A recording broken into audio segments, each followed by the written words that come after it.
Hello, beautiful people. I'm Chris Maddox, founder of the Wild Woman Project and Wild Woman Fest. And I'm speaking to you today because we always speak like this at new moon time, and the new moon is upon us. So I'm sitting in my backyard where there's a creek running, and in this early October, it's so clear that fall is coming in. There's little beginnings of leaves falling, and I just couldn't resist the opportunity to be outside with you. So if you feel like going outside as you're watching this video and taking this in, it can be pretty profound how much nature can be a part of any experience that we're having if we really kind of open up our senses and awareness to let it in.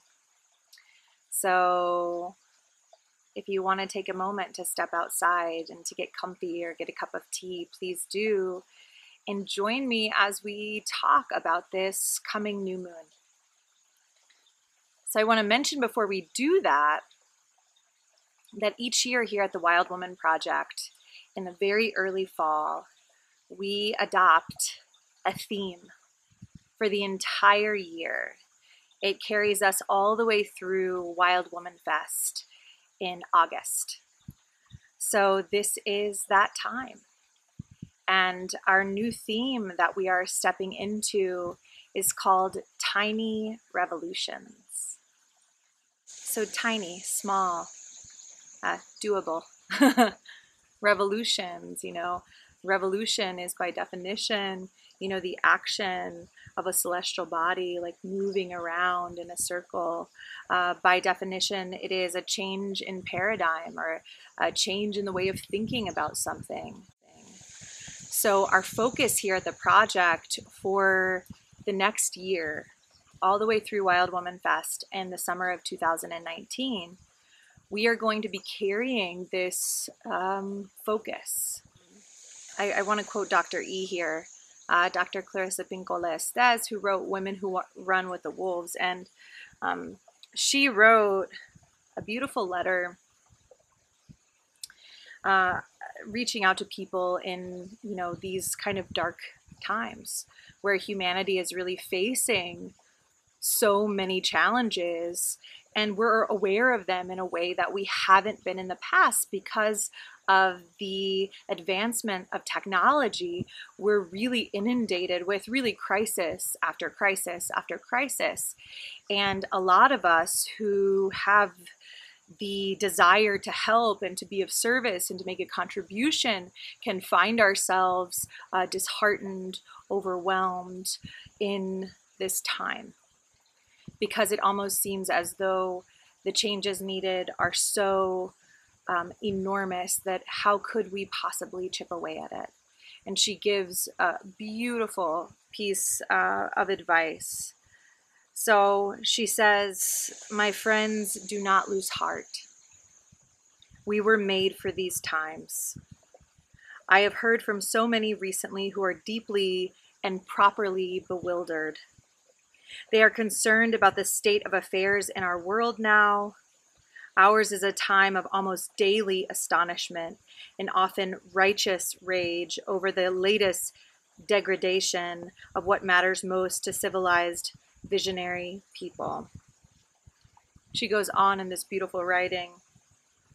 The words that really stand out to me here are, "Ours is not the task of fixing the entire world all at once, but of stretching out to mend the part of the world that is within our reach." So these words really are foundational to our exploration for the year. That we as human beings have a capacity for choice, where we put our attention, how we put our actions, and how we choose to utilize our life. And the aim that we'll be taking here is moon cycle by moon cycle. We're actually going to zoom in on an area of our life, human life. Just different life areas. We're going to start with relationship. And each moon cycle, we're going to ask ourselves together in circle or, solo, we're going to ask ourselves, what's going on in this area of my life? And we're going to ask, what are my ideals in this area of my life? What are my values? And we're going to really contemplate for that entire cycle, how can I personally live in alignment with my personal values in this area of my life? Because this area of my life is a part of the world that I actually can change, that I actually can, like Gandhi says, be the change I wish to see in the world. So together as a community, we are going to get really super clear, and we're going to have moon cycle after moon cycle. We're going to look at all the different relationships of our life, some things personal, some things shared and collective in nature. And the way we're going to do that is each astrological sign of the zodiac is associated with a house in astrology. So the houses are realms of experience or areas of life.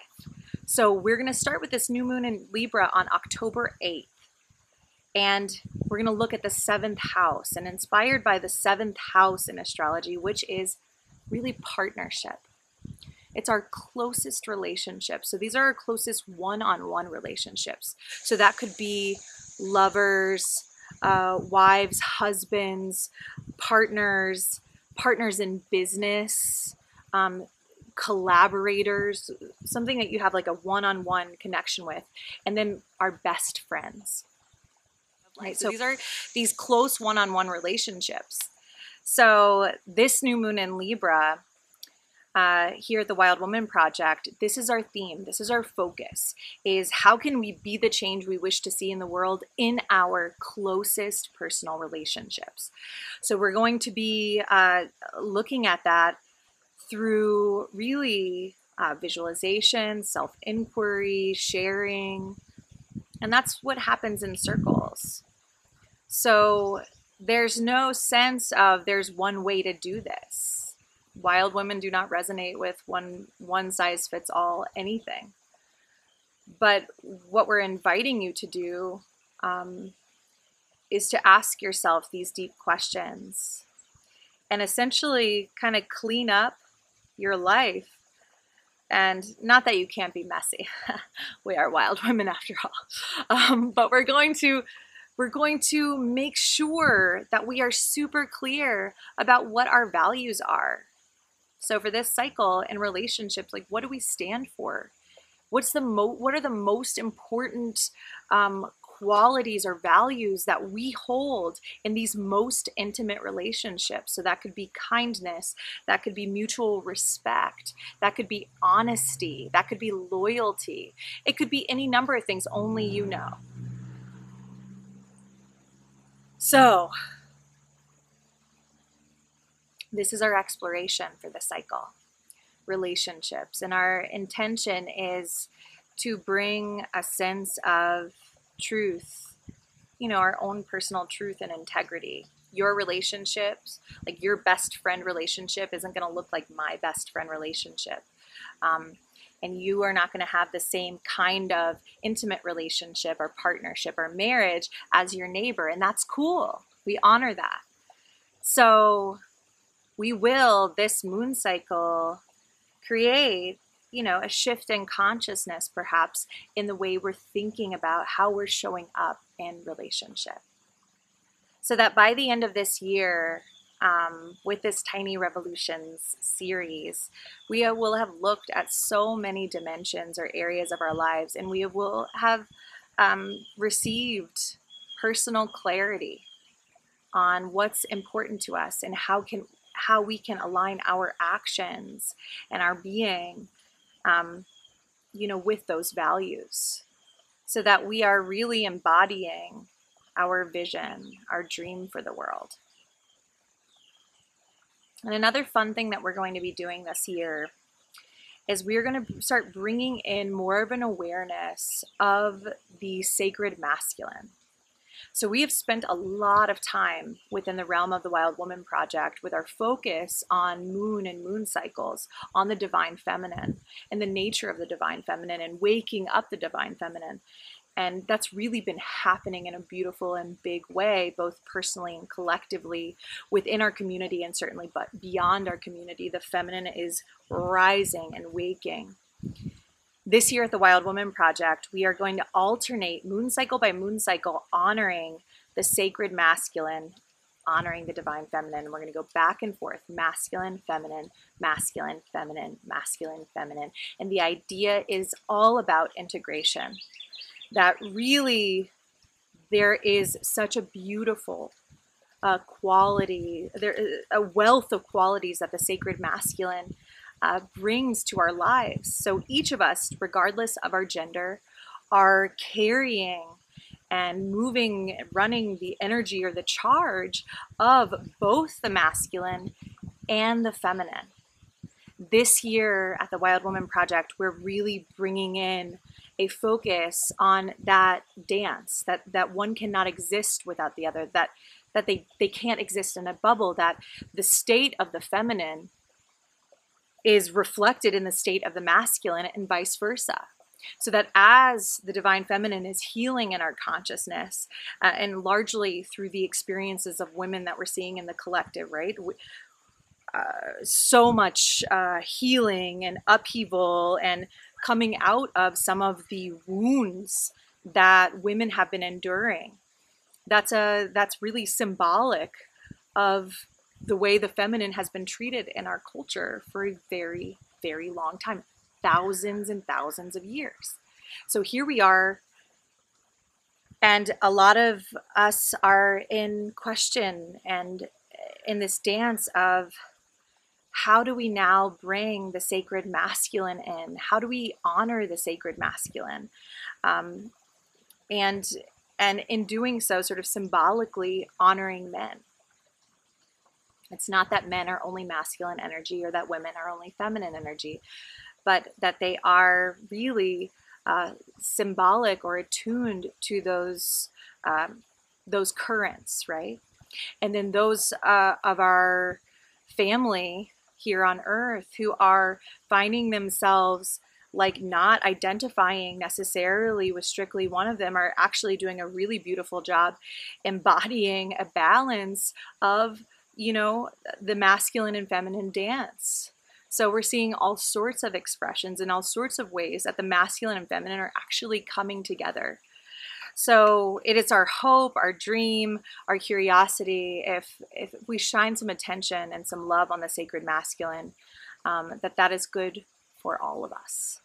So we'll start actually with the new moon in Libra. So Libra, like all of the air signs and all of the fire signs, have a masculine charge. On the other side, all the earth signs and all the water signs have a feminine charge. So each and every time there's a new moon in a fire or air sign, for that whole moon cycle, we're going to be honoring the sacred masculine. On the other hand, when the moon is in a water sign or earth sign, we're going to be honoring the divine feminine. And we're going to play with that. So we invite you into that conversation. We're going to be doing that a lot on social media. So make sure you're following us on Instagram and on Facebook, where we're active with daily posts. And we really want to be in conversation with you about what you're seeing in the world and how you're seeing the dance of the masculine and feminine moving and evolving. And we also want to know where you are seeing tiny revolutions in your life or in the collective. It's like the small little things. It's not going to be like one person coming in going, here's how we're going to change the world. And they're going to magically come in and with their magic wand and change everything. No, it's going to be each and every one of us reaching out to mend the parts of the world that are within our reach. So that's our attunement. That's our big theme for the year. I personally am so excited about it because I think it's going to provide us a lot of opportunity to grow and to really get integrated in our life with some of these concepts that we've been working on in the past few years that have been more esoteric.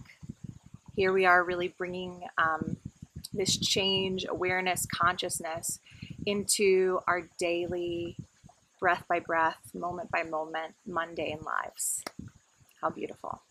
So if you want to start this exploration with us, check the link below this video. We have Wild Woman Project circles happening by trained facilitators in 17 countries.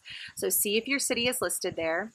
If it's not, or you can't make your local circle, I have made your new moon retreat, which you can download right now.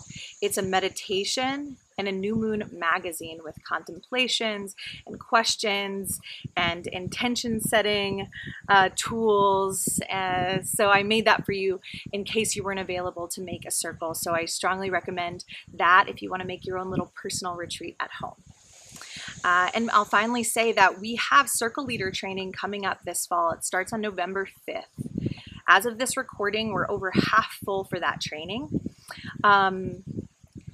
It's 7 weeks. It's all online. And if you have been feeling the call to start your own circle or learn how to facilitate a women's circle, if you've been wanting to learn more about the moon, the wild woman archetype, and just kind of goes deeper with some of the things that we're talking about moon cycle after moon cycle here at the project, I encourage you to sign up. And I look forward to meeting anyone who feels called inside those 7 weeks. They are my favorite 7 weeks of the fall. So thank you so much for sharing with me your precious attention today. Happy new moon to you. Make the most of it and shine some light on relationships, your closest relationships. Who do you want to be? What do you stand for? What values are you embodying? So we'll be in this exploration together. I can't wait. And should you ever want to know more, go over to thewildwomanproject.com where you can find so much information about all we're doing, why we're doing it, and you can find lots and lots of free tools in our library. So search that out, and you can always find us there, wildwomanproject.com.